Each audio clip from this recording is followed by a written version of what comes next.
Electoral bond आजाद हिंदुस्तान का सबसे बड़ा घोटाला, सबसे बड़ा भ्रष्टाचार है। और ये सिर्फ हम ही नहीं कह रहे हैं, ये सुप्रीम कोर्ट ने इसको अनकॉन्स्टिट्यूशनल जब करार दिया तो ये सिद्ध हो चुका।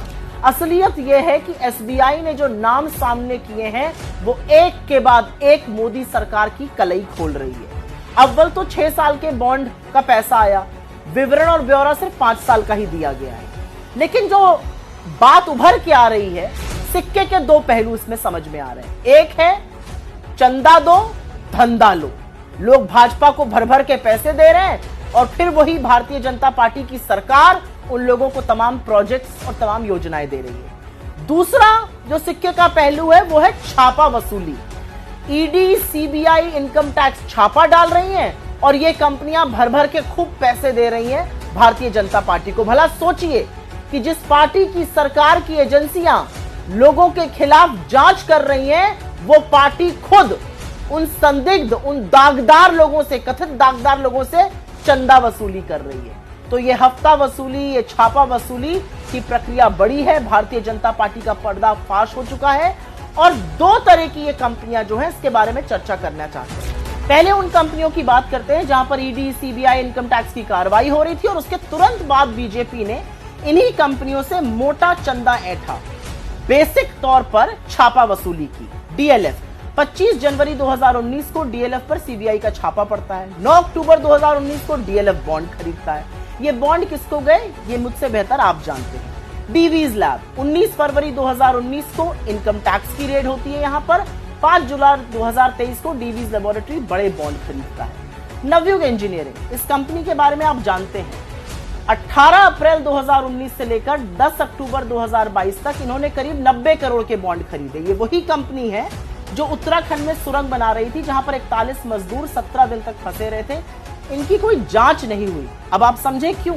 यूनाइटेड फॉस्फोरस 23 जनवरी 2020 यूनाइटेड फॉस्फोरस के यहां इनकम टैक्स का छापा पड़ता है। 15 नवंबर 2022 को वो मोटा बॉन्ड खरीदकर किसी को देते हैं। किसको देते हैं, क्या ये मुझे बताना पड़ेगा। आईएफबी एग्रो 25 जून 2020 को आईएफबी एग्रो पर जीएसटी का छापा पड़ता है। 8 अक्टूबर 2021 को वो बड़ा बॉन्ड खरीदते हैं। किसको देते हैं। यशोदा हॉस्पिटल गाजियाबाद का है। 26 दिसंबर 2020 को इनकम टैक्स का छापा पड़ता है। अप्रैल 2021 से लेकर अक्टूबर 2022 तक इन्होंने 162 करोड़ के बॉन्ड खरीदकर एक पॉलिटिकल पार्टी को दिए। Hetero drugs and hetero labs 9 अक्टूबर 2021 पर इनकम टैक्स की रेड हुई। 7 नवंबर 2022 को हीट्रो ड्रग्स और हीट्रो लैब्स ने बड़ी मोटी रकम के बॉन्ड खरीदे। हल्दिया इंजीनियरिंग 20 मार्च 2020 को सीबीआई की रेड होती है। 4 अक्टूबर 2021 को ये मोटे बॉन्ड खरीदते हैं। चेन्नई ग्रीनवुड्स, रोचक है ये, जुलाई 2021 को यहां पर इनकम टैक्स की रेड होती है। 5 जनवरी 2022 में ये बॉन्ड खरीदकर बिना दाग के उभर जाते हैं। हीरो मोटो 23 मार्च 2022 को यहां पर इनकम टैक्स की रेड हुई। 7 अक्टूबर 2022 को इन्होंने बॉन्ड खरीद लिया। Future gaming and hotel services, ये बहुत रोचक है। 3 अप्रैल 2022 को फ्यूचर गेमिंग की होटल सर्विसेज की जो कंपनी है 409 करोड़ की संपत्ति ईडी अटैच करती है। 7 अप्रैल 2022 को यही कंपनी करोड़ों का बॉन्ड खरीद के भाजपा को दे देती है। जिंदल स्टील एंड पावर 21 अप्रैल 2022 को ईडी की रेड। 7 अक्टूबर 2022 को बॉन्ड खरीद लिए जाते हैं। माइक्रो लैब 14 जुलाई 2022 को इनकम टैक्स की रेड। 10 अक्टूबर 2022 को बॉन्ड खरीदे जाते हैं। क्या मैं बताऊं किसको दिए गए। एनसीसी 15 नवंबर 2022 को एनसीसी पर इनकम टैक्स की रेड होती है और नवंबर 2022 में भी एनसीसी बड़े बॉन्ड खरीदती है। कल्पतरु प्रोजेक्ट 4 अगस्त 2023 को इनकम टैक्स की रेड।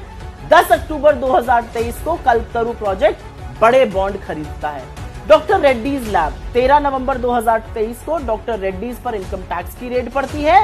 17 नवंबर 2023 को डॉक्टर रेड्डीज बॉन्ड खरीदकर एक पॉलिटिकल पार्टी को देता है। शिरडी साई इलेक्ट्रिकल 19 दिसंबर 2023 को इनके ऊपर इनकम टैक्स की रेड पड़ती है। 11 जनवरी 2024 को ये भी बॉन्ड खरीदकर सुरक्षित हो जाते हैं। और ऑरबिंदो फार्मा 10 नवंबर 2023 में इनके एमडी गिरफ्तार होते हैं। 15 नवंबर 2023 में इनका बॉन्ड खरीदकर दामन साफ हो जाता है।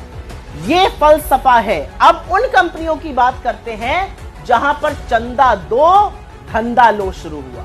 मेगा इंजीनियरिंग, अप्रैल 2023 में मेगा इंजीनियरिंग ने करोड़ों का चंदा भारतीय जनता पार्टी को दिया, कुछ अनुमान से 1200 करोड़ का। 14,400 करोड़ के प्रोजेक्ट मिले हैं इनको।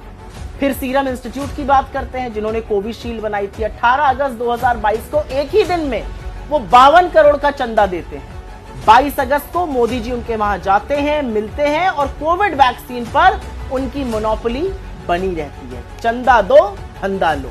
वेदांता 400 करोड़ का इलेक्टोरल बॉन्ड दिया और बदले में बीपीसीएल में हिस्सेदारी सौंपने का सारा इंतजाम भारतीय जनता पार्टी की सरकार ने कर लिया। Torrent power, Bharatiya Janata party को डाला 86.5 करोड़ और उनको 7 मार्च 2024 को, चाहे वो महाराष्ट्र हो या गुजरात हो, 47,000 करोड़ का प्रोजेक्ट मिल गया। आईआरबी इंफ्रा, जुलाई 2023 में करोड़ों का चंदा बीजेपी को दिया। सरकार की ओर से कुछ ही महीनों में लगभग 6,000 करोड़ का प्रोजेक्ट मिला। बात यहां पर खत्म नहीं होती है। अब आते हैं एप्को इंफ्रा पे। 10 अक्टूबर 2022 को एप्को इंफ्रा बड़े बॉन्ड खरीदती है और फिर एप्को इंफ्रा को 9,000 करोड़ के टेंडर सरकार द्वारा मिल जाते हैं। वंडर सीमेंट नाम की एक कंपनी है, नवंबर 2023 में बॉन्ड खरीदती है। 6 जनवरी 2024 को गुजरात में एक नई सीमेंट फैक्ट्री खोलने का ऐलान करती है। ब्राइट स्टार इन्वेस्टमेंट, ये भी बड़ा रोचक है। 6 मई 2019 को बॉन्ड खरीदती है और उसके बाद 2022 में असम की सरकार उनके साथ एमओयू साइन करती है कोई मेडिकल फैसिलिटी को बढ़ाने के लिए। और उसके बाद बात करनी पड़ेगी बड़े बड़े ग्रुप्स की, उसमें से एक मित्तल ग्रुप है, बड़े बॉन्ड दिए। अब विश्व की सबसे बड़ी स्टील फैक्ट्री इस समय गुजरात में बनाई जा रही है। मोटे तौर पर यह पूरी तरह से साफ है कि चंदा लिया भारतीय जनता पार्टी ने, धंधा दिया उनकी सरकार ने। एक्शन लिया गवर्नमेंट की एजेंसीज ने, ईडी, सीबीआई, इनकम टैक्स जैसी एजेंसीज ने। मोटी रकम, मोटा माल कमाया बीजेपी ने, मोदी जी की बीजेपी ने। ये भ्रष्टाचार खत्म करने की जो बात कहते थे वो सरासर गलत है, वो झूठ है, क्योंकि आजाद हिंदुस्तान का सबसे बड़ा भ्रष्टाचार खुद नरेंद्र मोदी जी ने रचा है, उसके रचयिता हैं। और इलेक्टोरल बॉन्ड से ये बात पानी की तरह साफ हो चुकी है।